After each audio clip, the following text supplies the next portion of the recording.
You're listening to the Cricket Podcast.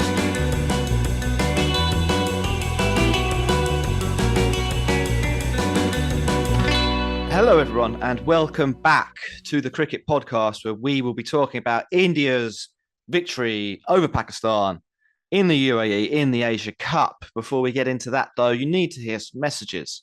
One, at the Cricket Pod on Twitter and Instagram and TikTok. Get involved in our social media empire. Yeah. Empire. That's what we've got. We've got an empire going. You can support the show directly and trust us. This is the number one thing to keep us in business. We're so grateful to the people that have already signed up, and we'll be grateful to you if you follow our advice here and do this yourself. Head over to patreon.com/thecricketpod and become a Patreon. Support the show directly.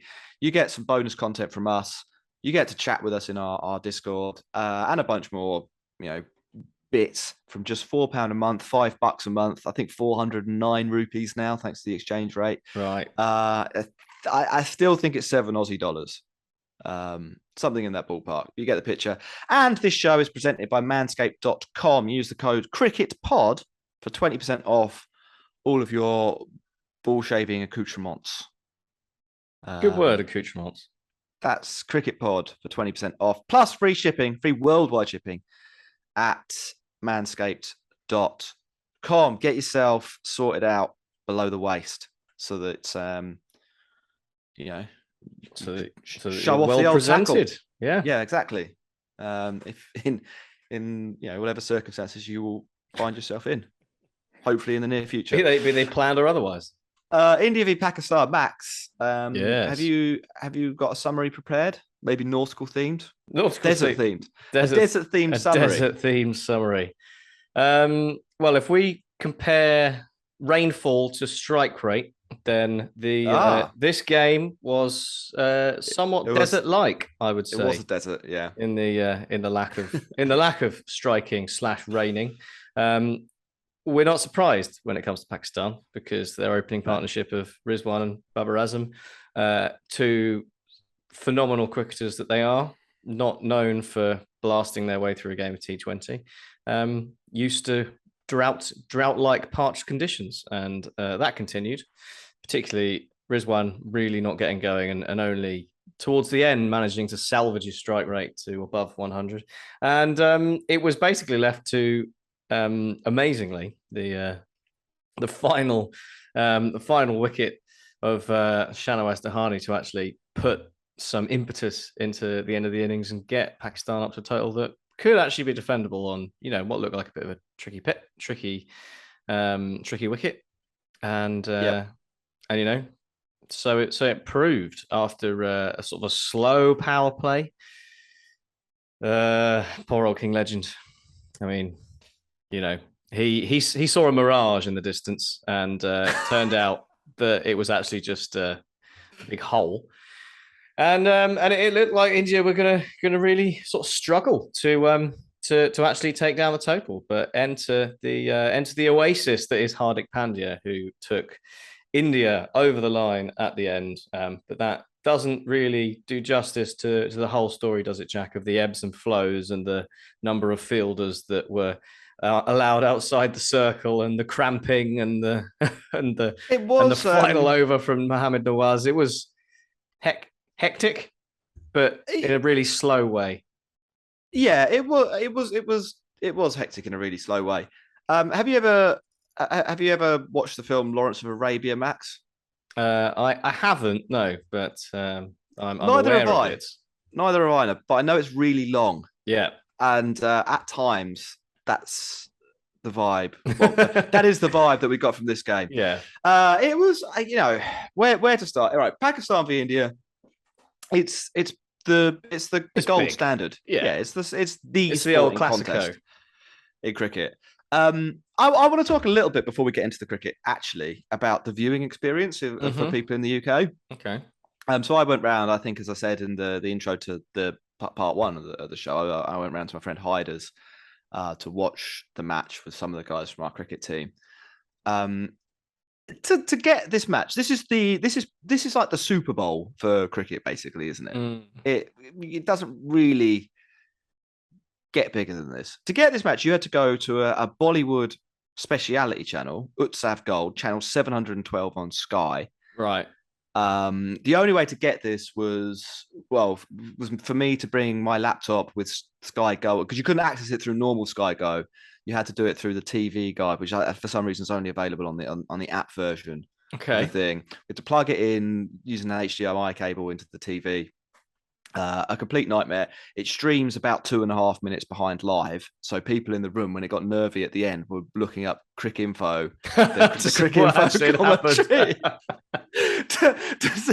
to see what had happened. I quite not frustrating. I mean, we did eventually get the stream of the game. The pre-match show was delivered mainly in a limo driving around the streets of Dubai, I think. The 100 could learn a thing or two from that. Well, yeah, or not. I mean, like literally a caravan, isn't it? It's literally they were stopping at traffic lights, and then all the presenters would be red because of the light from the traffic light. That's amazing. And then it would go orange and green as they were pootling around. I don't know where they. What do you reckon? Do you reckon that was they were just the traffic in was it Dubai was so bad that they were basically just late to the studio and had to do it on the fly? I'm really not sure what the whole thing was. So this happens. It's a little bit of a faff, to be honest. The whole thing, how they've not been able to sell the rights to India v Pakistan to a real TV. No disrespect to Utsav Gold here, but that is not where India v Pakistan should be shown. There are like 4 million people from India or Pakistan, or India and Pakistan, with Indian or Pakistan heritage in the UK. It's a big deal, this match. Then there's all the normal cricket fans who also know that it's a big deal. How this hasn't ended up on one of the multiple sports speciality channels and it was on at a great time on a Saturday as well. Yeah, or alternatively, like on Channel 4, is beyond me. Anyway, Utsav Gold is where we had to watch this game. Pakistan, if we're talking about the cricket, if I was going to summarize this game in a nutshell, Max, I would say what we saw was a team that can bat well and can bowl well in India versus a team that can bowl well in Pakistan. And I think ultimately, because of that dynamic, India won out as deserved victors. It maybe was a little bit closer than it needed to be. We can get into some twists and turns as we go through, but that was my executive summary. So I've talked a lot about Utsav Gold, and I've given you my executive summary. Do you concur or otherwise with that theory? I think, I think where the difference lies is just the ability of India to put out guys in the middle order who can score a bit quicker. Yeah, I mean that's the point of difference, isn't it? I mean, Pakistan have got a couple of guys, but they are comfortably beaten in that department by India. In terms of anchors, you could even argue that Pakistan take it on that front. If you want an anchor off, I'd happily have Babar Azam or Mohammad Rizwan over Virat Kohli at the moment. Although 35 or 34 was vintage, wasn't it? From that point of view, that was classic Kohli. Exactly what you want when you're chasing a score of about, well, maybe not exactly, but pretty close to what you want when you're scoring chasing a score of 147. But yeah, I mean we saw with how the game ended, the ability of Hardik Pandya to end the game in the way he did was essentially the difference. Well, let's go back through this chronologically then, starting with Pakistan's innings. They line up as we sort of expected them to. Rizwan, Azam, Fakhar Zaman, Iftikhar Ahmed, the man who's 31 but looks, well, we're not going to go there. Kushdil Shah, Shadab Khan, Asif Ali probably batting a bit too low there, I thought. The frustrating thing for Pakistan fans must be the one pace nature of that lineup. And actually, looking at who was playing and the fact that it is a bit one pace, I actually did some research into this, and went and looked at the last 2 seasons of the PSL, batters who strike over 150 to see who else they could bring in. Do you want to know? So, looking at 100 ball thresholds, you have to face 100 balls to qualify for this. Yep. Do you want to know the top 10 players that have scored over 150 in the PSL? Yeah. Okay, well, let's start. Paul David Sterling. Visa, he's number one. Yep. Tim David, Paul Sterling, Harry Brook, Jason Roy, that's the top 5. Riley Russo, that's 6. Colin Munro, Ben Cutting, Alex Hales, Usman Khawaja. They are the top 10 highest strikers in the PSL. Can you see what the problem for Pakistan cricket might be? Yeah. Here overall. Yeah. So I was watching, I was watching the game, and I was like, why is Rizwan not doing anything? Why is he scoring so slowly? And also, like, why, when he does try and hit the ball, is he obviously capable of hitting this for 6? And almost obviously choosing not to. Babar 10 off 9 at the other end before he's bounced out. As well, not great, and nobody else really doing anything to up the scoring rate. This did illuminate a lot for me here. Number 11 on the list, Asif Ali. Yeah. Okay. Averages 20. So it's not an amazing average, but he does do it at 153. I mean, I say not an amazing average. It's a pretty poor average, really. Yeah. So is that top 10 strike rates? That's top 10 strike rates. Yeah. 100 balls faced. Yeah.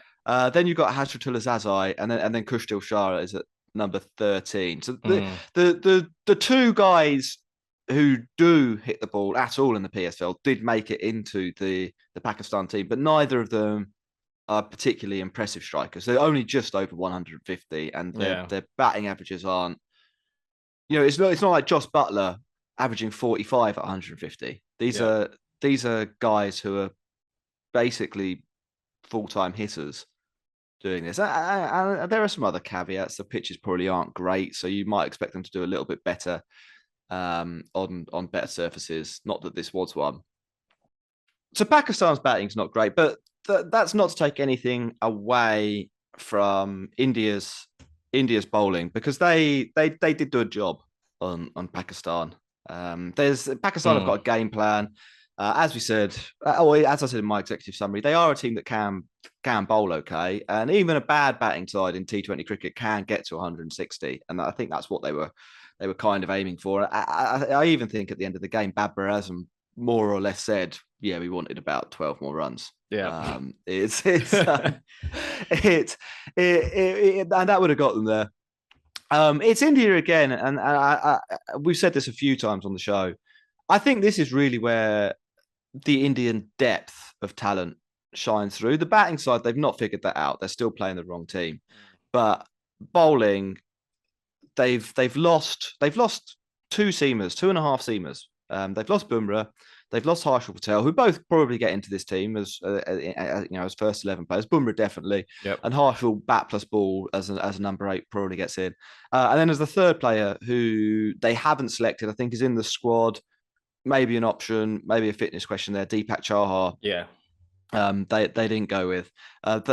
Instead, they line up with Bhuvi Kumar, Arshdeep, Avesh Khan, and Chahal as their bowlers. Now, I think Avesh is maybe a little bit lucky to be in the side, to be honest. But Arshdeep as a third or fourth choice seamer is it's not bad, is it? Is pretty decent. He bowls a nice spell up front. I don't think he picked up a wicket in his first spell, but he was economical. Bhuvi gets Babar Azam with the bouncer. And Pakistan, actually, they probably, bearing in mind their game plan is to kind of get to 160. Pakistan gets near the end of the power play, and they probably think they're in business. They're up to 42. Then Fakhar Zaman, and this was really weird, edges one behind, nobody appeals, and he just walks. There's nobody thought this was out apart from Fakhar Zaman, who just bat under the shoulder, walks off like a gentleman. India can't believe their luck, and Need to see more of that in cricket. That's Avesh, and then you get the middle over thing, and this is where the variation works, so well for India. Yusuf Chahal doesn't take the wickets at the other end. Hardik Pandya does. Basically just has a bit too much bounce. He bowled almost everything short. to Pakistan, and kind of overwhelmed them. That hamstrung the innings, and then even at the end, doesn't bode well for the World Cup. That does it? It does not bode well for the World Cup. But it's another, and we'll talk about Hardik and with probably more about his batting, but in terms of what great player he is, in a sec. But they do that. They hamstrung the Pakistan innings, and then even with 5 men in the ring, because they took so long to bowl their overs, there's not really anything that Pakistan can do. I know Dahani does hit some runs and turns a really bad situation into just a bad situation, but 147. I'm going to put this bluntly: it's just not a good score. I know it ends up being a bit nervy in the chase. And I know it's not a great wicket, and so maybe it's worth 5 more runs, but it is still really, really bad. I actually, not related to this, but I made a nice graph of the whole history of the IPL and what a winning score is, and basically, in using the IPL here because we've got more data on that than other tournaments. Basically, until you get to 160, you just haven't got a good score in T20 cricket. You've got in all situations, less than a third chance of winning those matches. That has to be the minimum you aim for, even if you're not a great batting side like Pakistan. And there's a feel-good factor, I think, going into the second innings, but that team were overwhelmed by a better India side with the ball, and were lucky, I thought, to even post anything sort of remotely decent. Do you want to say anything about India's batting before we just get to Hardik and how good he is? Well, I mean, the lineup they went with was kind of what we thought. At least the top 3 wasn't it? It's not what we wanted, but it's what we expected.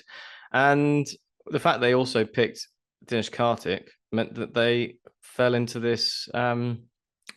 issue that we very much thought could be an issue, which is that they're all right-handed. And with Nawaz bowling, it meant that they had to throw Jadeja in at 4, which in the end sort of worked, but it wasn't exactly ideal, was it? It's not really what you want. I think it definitely worked, but it maybe made the task harder than it would have been if you had I don't want to say more capable batter, but somebody who could score more fluently. Yeah. I know we talk a lot, and this is true. Yeah, that you want to hit more. Boundary percentage is critical to winning a T20 match. In this particular situation, though, batting talent, and by that what I mean, take twos. Not even necessarily that, but having a range of strokes, I think, is maybe a better route to achieving that boundary percentage victory than sending in Jadeja, who has some power and can clear the ropes and does hit 2 sixes. Yeah. But also doesn't have, is capable of being bogged down. I think Jadeja batted pretty well, and I think Jadeja is a good player. I think on these surfaces, I would rather Pant was batting at number 4. But it is an interesting one. I don't think it's a strategy that they can necessarily rely on, is it? If they go with this side, and it's like, well, okay, we need a left-hander because of the matchups. We're going to have to promote Jadeja. I think this would work better in Australia than it will in the UAE. I think in the UAE, you want basically, there is an argument to have batters that orient more closely towards anchor type profiles. Because you are going to end up in more 160 aside matches. Yeah. And because they need to be able to score off spin. Than in Australia, where hitting through the line is a more viable strategy on, generally speaking, better batting wickets. Here it works. I mean, there's not. It goes late in the game, and I'm sure if you're an India fan, you were nervous, and I'm sure if you're a Pakistan fan, you thought you were going to win. And at points, I think WinViz had it about 50-50. In other words, had Hardik Pandya been out for 10, then Pakistan may have won the match. Yeah. But that's still, you're still asking, and I think let's talk about Hardik. You're still asking Pakistan to get out a player who is having probably not only his best year, one of the great years in T20 cricket. Like when we look back on this spell in T20 cricket, this era, if you like. Hardik Pandya as a bowler bowling 4 overs, batting anywhere from like 3 to 7, and being great in all of those positions, it will stand out as freakish. He's won the IPL. He's now, I don't want to say single-handedly, but clearly been man of the match in a Pakistan v India match. That India are, I suspect, on course to win this Asia Cup, and are likely to be one of the best, if not the best teams at the T20 World Cup coming up this year. He could win the whole lot and be the star of the show in all of that. I mean, sit down, Matthew Wade. Pandya's taken over. He is that good. Well, it is a little like that. I mean, it's nothing like that because Matt Wade isn't. Hardik Pandya is a quality T20 cricketer. Isn't fit to lace his boots, as they say in football. but he is an amazing player, having an amazing time. Yeah. And this was just another demonstration of what he can do. I mean, he in the IPL he played an entirely different role. He batted in the top 4 or top 5, I think every game, and was responsible and scored lots of runs quickly enough to make that Gujarat team dangerous enough, or to build platforms for Killer Miller and Tawatia. Like he played, he could have quite easily, I think, have batted 6, had a couple of dashes, and still had a very productive tournament, but maybe not done what the team needed. For this India side, partly because of what they're doing with Jadeja or whatever, he's having to come in and be the guy who faces sort of maximum 20 balls and has to put it away at the death. Back at his Mumbai Indians role, essentially. Yeah, and he's one of the best in the world at that too. I mean, he talked through sort of the process for what he was looking for, and he was like, "Yeah, I'd have hit Nawaz for 15 off the last over," and he would have done. Like there's no doubt really in my mind that unless he got out, the India were going to win that match. And he's also he's added a captaincy string to his bow as well. The leadership at Gujarat. He did a good job. He set up a team that had we say it all the time, but they had a defined role clarity, etc., etc. They knew what they were doing. He made generally the right choices at the right times, and he's had a chance to do it for India a couple of times. Do you reckon he could be the next cab off the rank, captaincy wise? If we think Rohit Sharma will be retired at some point soon? That's a great question. I think KL Rahul would have something to say about that. I think KL Rahul probably assumes that he's next. Yeah, but we could retire him too. I think that would scare some India fans. I don't think I don't know how much love there is for KL as captain, but I would be tempted to go with Hardik Pandya as captain. The only thing is with him that there is a greater argument to rest him in some T20s than there are for other players in the team. Yeah, but maybe, I mean, to be honest, you could probably just play as a batsman if he felt like he didn't want to bowl. I think there's enough bowling options in the team normally that they could do that. I think he'd do a pretty good job. I'd be maybe a little bit surprised if they did go with him. Yeah. He was excellent though. I think very much the story of the match. A few other things I quite liked. People calling Babar Azam Zimbabar. Have you seen that? No. Because he scored some runs against Zimbabwe. Oh, right. And this one's a little bit more tenuous, but I think it's funny as well. PR is one. Yeah, because I just see that. Always being friendly. And obviously KL Rahul getting golden duck, which we haven't gone into in we much haven't, detail, no, but we've become so accustomed to it this year with the IPL that it's just not even a thing anymore, is it? Yeah. So India very well played. Probably the final thing I'd say is that the Pakistan bowling team are quite good fun. They've got multiple guys who bowl very, very fast. Shadab Khan's a pretty good leg spinner. Yeah. Defending 147 is always going to be very difficult. But they did give it a really good go. And whilst they never got on top, I don't think. I think India were always favourites. At best, it got to 50-50. they did scare India. They turned what should have been a walk in the park into a jog, at least a jog at A points. brisk jog. It was also mad hot, and I think they did pretty well. Yeah, the heat. the conditions sounded pretty stifling, didn't they? I mean, Ashwin was saying that on his YouTube channel that Bangladesh and Sri Lanka have been going to practice at midnight because it's the only time in the day where they think it's cool enough to actually be outside. Which is what's the dew like at midnight? Well, I don't know. Maybe that's Playing paddling mad. I mean, Naseem Shah was literally bowling with one leg fully cramped. Yeah. In his final over. Yeah. So I don't know.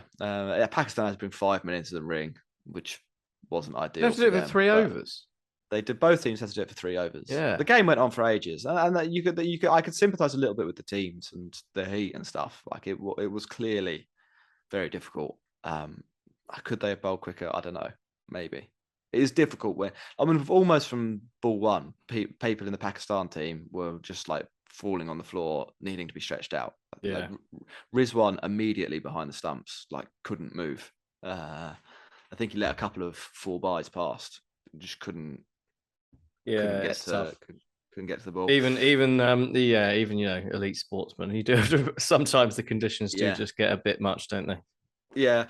On Saturday, I don't know if you saw this. Afghanistan got destroyed Sri Lanka. Bowled Sri Lanka out for 100, chased it down in 10 overs. Yeah. We spoke about the ways it could go, didn't we? With that, and that's a statement and a half, isn't it? Yeah, Afghanistan. It is a pretty good team. I think they are a pretty good team. Hong Kong with a qualifier, so it'll be interesting to see how they get on against Pakistan and India. Going to be tough for them, I think. Yeah, a little bit. Anything else on India v Pakistan? We've got one question. No, let's head to the question. Cool. I guess it's good. Game was in good spirit, wasn't it? There was good. Yeah, I think so. They're going to play each other again in a more meaningful match. It was a little bit of a warm up. I mean, Pakistan literally had played a T20 since April, and I think at times that showed. And they definitely missed Shaheen, but everyone knew that. Mm-hmm. Mahesh Babu says, now, do you think England have won? If India had won the toss in the last T20 World Cup, they would have won that match. And what would have happened if India had batted first in this game? Also says, by the way, I'm a big fan of the podcast. I think this is the toss bias question. So the last 2 times India v Pakistan have played, the team that have won the toss have won. They've both been in the UAE. Would it have been flipped around? Do you think, had the coin fallen the other way on both occasions? It's a very difficult one to answer, isn't it? I don't think it would have flipped around this time. I just don't think Pakistan would have been able to chase down. I think India would have posted a better total, and I think Pakistan would have struggled similarly. World Cup wise, maybe just because that spell from Shaheen was so devastating. It was and it was like first action in the World Cup for them, and it was a bit of an alarming thing. So maybe that would have changed things, but I'm not necessarily sure. Like the toss was a big factor in either case. I think here we just saw a better team win, and I think in that first game of the World Cup we saw Shaheen rip open the top order, and India weren't exactly great in their following fixtures either until they roasted Scotland. So I think they were playing catch up from that point of view. They did roast Scotland though. Yeah, big time. They really smashed Scotland. Deep fried them. Just the big one, as I think people say. Yeah. I think the toss. I think the toss has a role. It makes it more. It definitely in the UAE makes it more likely to win if you're batting second. There's no point denying that. But I think on probably both occasions, the better team on the day did win. You have to remember that in the World Cup, Pakistan chased that score down without losing a wicket. Yeah. Had they batted like that first, they'd probably have got the 170 they needed to put India under serious pressure. And India picked a pretty poor team, I thought, for that World Cup. Yeah. a pretty one-dimensional team. And I think they've struggled to get that. In this occasion, I think India have picked a good team for this tournament.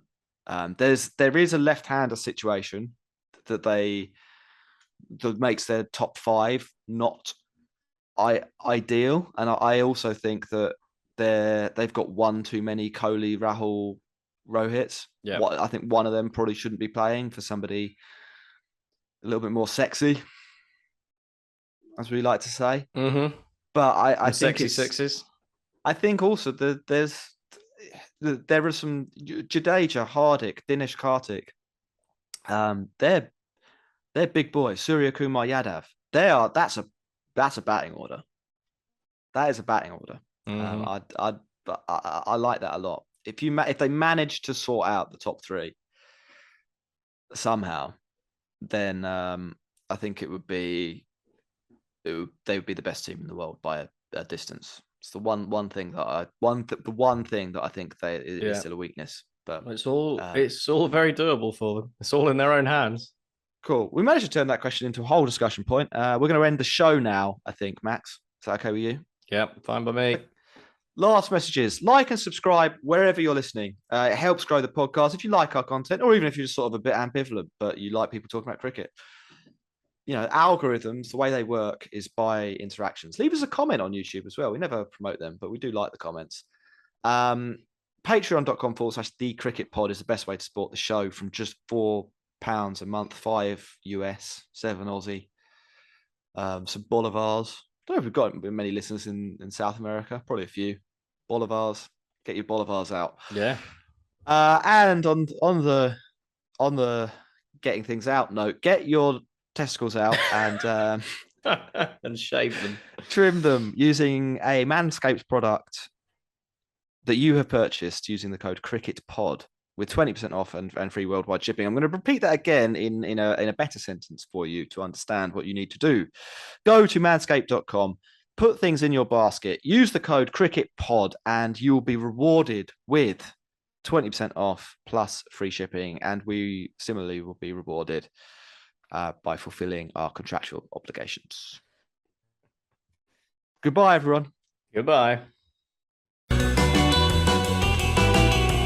You're listening to the Cricket Podcast.